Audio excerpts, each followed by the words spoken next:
నాకు ఈ పెళ్ళి ఇష్టం లేదమ్మా.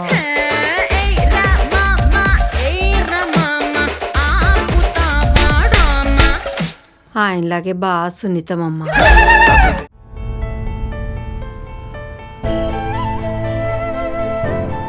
బ్రో మనం అడిగిపోతున్నాం, నువ్వేం చేయాలనుకుంటున్నావు?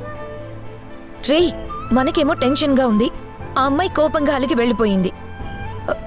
నువ్వేమో కాన్ఫిడెంట్గా ఉన్నావు. అసలు ఏం జరుగుతుందిరా?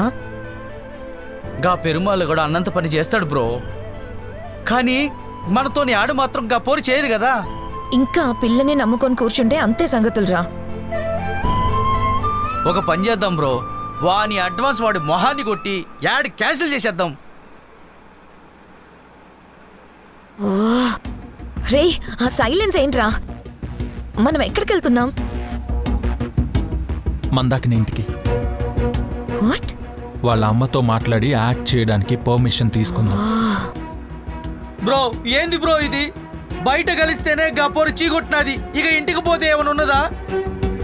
నీకేమైనా పిచ్చారా? ఎందుకు ఇలాంటి రిస్క్లు?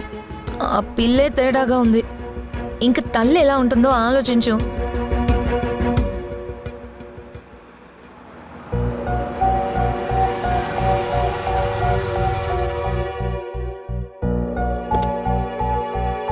హాయ్. హాయ్ ఆర్య. ఏయ్ నువ్వేందిడా? బ్రో ఈమెందిడా? మందాకిని ఇల్లు చూపించడానికి.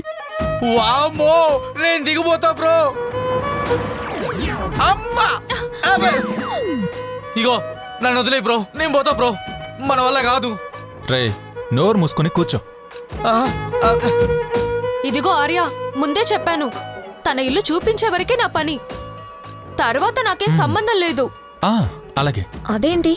అంటే మందకని వాళ్ళ మదర్ చాలా స్ట్రిక్ట్, మా అందరికీ ఆవిడంటే చాలా భయం. వాయమ్మునే, ఇంకేమున్నది? కేల్కతం దుకాణం బంద్, మనతో కాదు ఇదంతా. ఆర్య, ఇదంతా తెలుసా కూడా మనం వెళ్ళడం అవసరం అంటావా? అవసరమే. ఈ యాడ్ మందాకిని చేయడం నాకు చాలా ముఖ్యం. మరి నా సంగతి? చెప్పాను కదా నిన్ను మోడల్ని చేస్తానని. Thank you. ఆహా, ఓహో, ఏంది పాప ఇది?